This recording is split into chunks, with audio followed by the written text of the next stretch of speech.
Good evening and welcome to a very special episode of Left, Right and Centre. I'm Vishnu Shom. We are coming to you from the World Economic Forum in Davos, Switzerland. NDTV has had a presence over here at the World Economic Forum for 16 consecutive years. We are back this year where we hope to bring you the best interviews with the most influential voices, whether they are political leaders, whether they are business leaders or thought leaders. The world is in a crisis. There are wars happening in many places. That is something that the World Economic Forum will be looking at very closely. India is an outlier when it comes to economic growth, but certainly there are concerns around the world, and in the long term, those concerns might impact the Indian economy as well.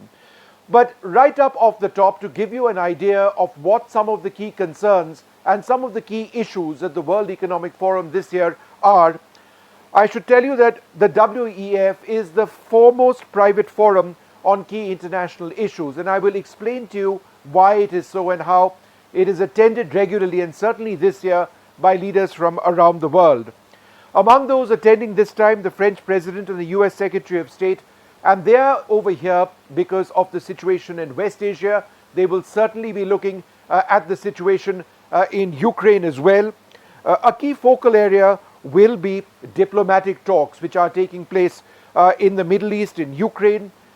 So bringing or ensuring that the war does come to an end, whether it is Ukraine, Russia, or whether it is Israel, Hamas, is certainly a priority. What are some of the solutions over there?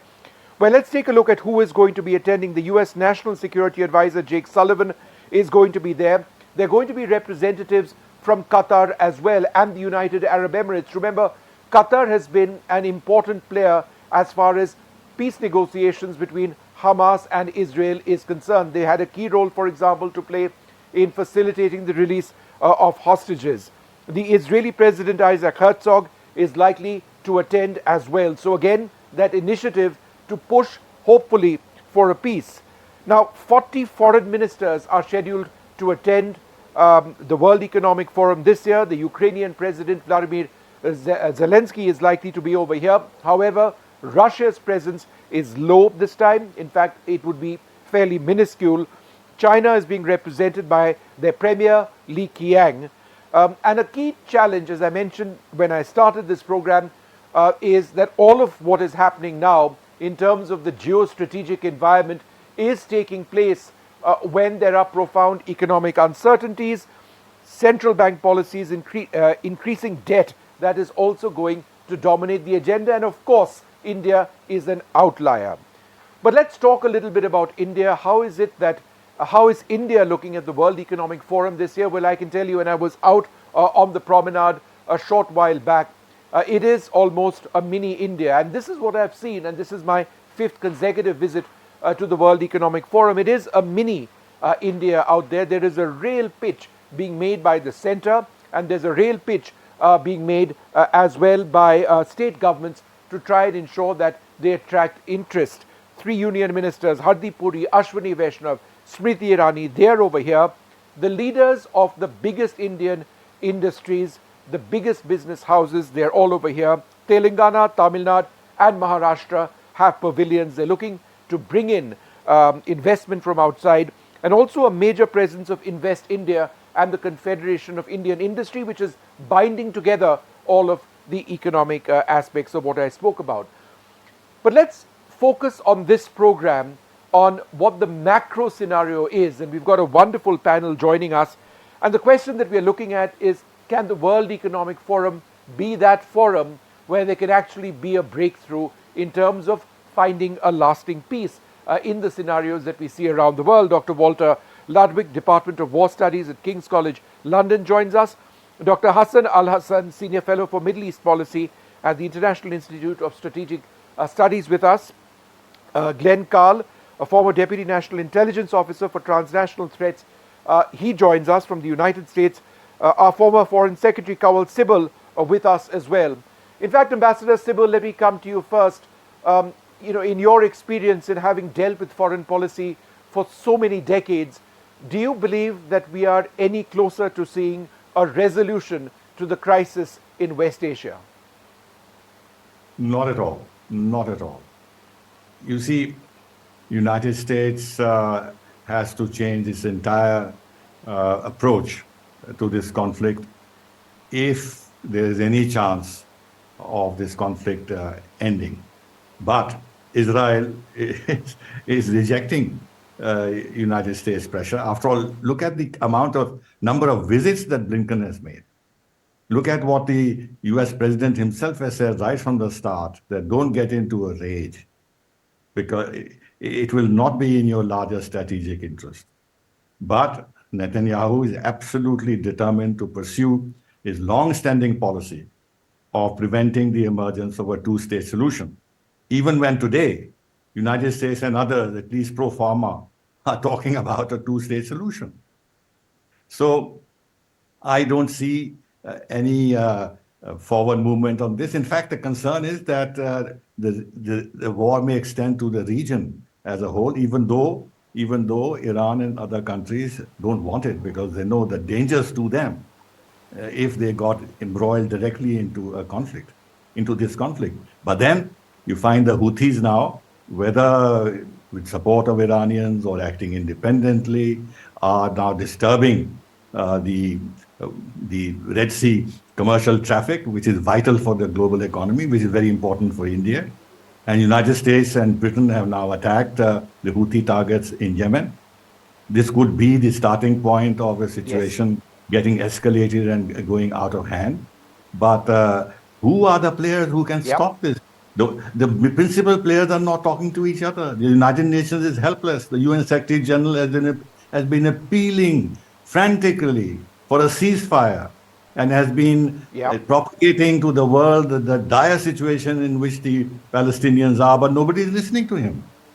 So frankly, I can't see at Davos simply No, because indeed, it is a crisis, that they Ambassador will Sybil. I be. completely take your point. And Dr. Hassan Al Hassan, the fact that, let me come to you next, Dr. Hassan Al Hassan, the fact that we've seen this entire expansion of the conflict into the Red Sea, the fact that this is an absolutely critical waterway affecting billions of people around the world, that there is a very active conflict, missiles being fired every couple of days and being intercepted so far, the fact that the United States and its allies have retaliated very, very strongly, is it your indicator that this is the beginning of a worst case scenario where the war in West Asia is now expanding? Well, it's very clear that the more the war in Gaza drags on, the more that Iran and its partners in the region will see a strategic opportunity to push their agenda in the region. In a sense, the fact that the US has decided not to publicly pressure Israel into accepting a ceasefire, that Israel's, or at least some of its Western allies and partners have also decided not to pressure Israel into accepting a ceasefire.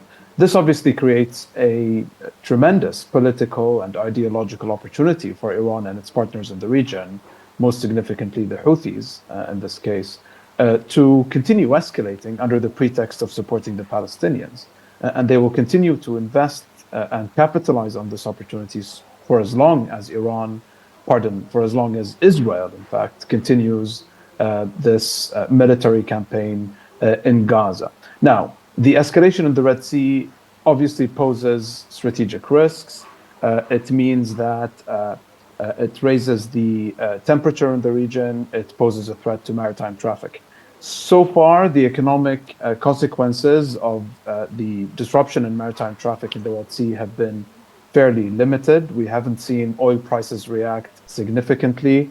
Some countries like Egypt, where the Suez Canal obviously relies on the flow of maritime traffic through the Red Sea, stand to lose. But I think the general point is that ultimately Iran doesn't want a direct confrontation with the United States. They don't have, they're not under the illusion, neither are the Houthis under the illusion that they can defeat the US militarily. They are waging and carrying out a Yep. political strategy in which they want to exploit this opportunity to come out as being the supporters Sure. of the Palestinian cause. And this is an opportunity that will remain open to them so long as Israel continues to refuse to engage in ceasefire. Walter Ludwig, I mean, this is a question that so many around the world have asked, and I would ask you only to speculate. of what possibly would the Houthis be seeking by attacking international commerce, knowing fully well that the retaliation would be massive. And that retaliation has started. What could conceivably be their endgame? Well, I agree with what Hassan has offered, which is to say that we can see this through the lens of sort of opportunism, which is to say trying to strike out some degree of political positioning on this particular issue. And we do see some very specific and strategic elements to the things that have been targeted. So, for example, Chinese vessels or identifiably Chinese-linked vessels have largely been unmolested. Reports indicate that largely oil tankers are passing through, and it's just a commerce and cargo goods. So this is not a full-scale interdiction. This is not a sort of return to the tanker wars of the 1980s. And at the same time, I think we can see, going back to your question about the degree to which this could escalate or broaden, the UN Security Council did manage to pass a resolution condemning this, and the Russians and the Chinese did not stand in the way of that. So I think there are boundaries in terms of how far this could go and where parties want to go. And again, I agree completely with Hassan's point on the limits of Iranian ambitions in this particular scenario. Glenn Carl, the war that we aren't discussing or in the media as much as we did a year or two back is the conflict between Ukraine and Russia. Is there losing interest in the West in propping up Ukraine, ensuring that they can continue to fight? Or do you believe that the beginning of the endgame is now inevitable, given that neither Russia or Ukraine are able to gain large swaths of territory? In fact, neither side is really gaining anything presently. Well, we can at least begin to think about that, but I think it's premature to say that we can start to see the end game from either perspective, from the Russians or from the Ukrainians. In particular, from the Russians, since the international focus and the material support to the Ukrainians is under strain, and attention has been diverted certainly by the crisis in the Middle East, and the initiative on the ground along the front has shifted a bit in favor of the Russians now. So I think the Russian strategy seems clearly to be that we can wait out the West. And there are indications that that is starting to pay off, or at least be a conceivable outcome. So I don't see a change coming from Russia for the time being. And of course, for the Ukrainians, it's an existential issue. So they have no interest in changing too much either, unless the support from the West, principally the United States, starts to constrict so much that the Ukrainians don't have much choice. But so beginning to conceive of an end game, but not right now. No. Ambassador Sybil, what is your sense about the war in Ukraine? Do you believe that Russia would be able to sustain this indefinitely? Do you believe that the West will continue to support Ukraine? We've seen, for example, Rishi Sunak offer a sizable monetary assistance to Ukraine at a time when that seemed to be coming down somewhat. How do you see the war or the conflict going? I ask myself the question, is it a war between Russia and Ukraine, or is it a war between Russia and NATO? I mean, NATO has seized the opportunity of what has happened in Ukraine, not on 2022, but long before. Right from the time when they started offering NATO membership to Ukraine, they've seen this opportunity to weaken Russia, they have said so publicly, to militarily defeat Russia, strategically defeat Russia, isolate Russia internationally, and believe that these draconian sanctions would cause a collapse of the Russian economy. Now, this has not happened. Russia has suffered, but its economy has staged a bit of a comeback. And Russia has limited its ambitions in terms of what it wants to do militarily.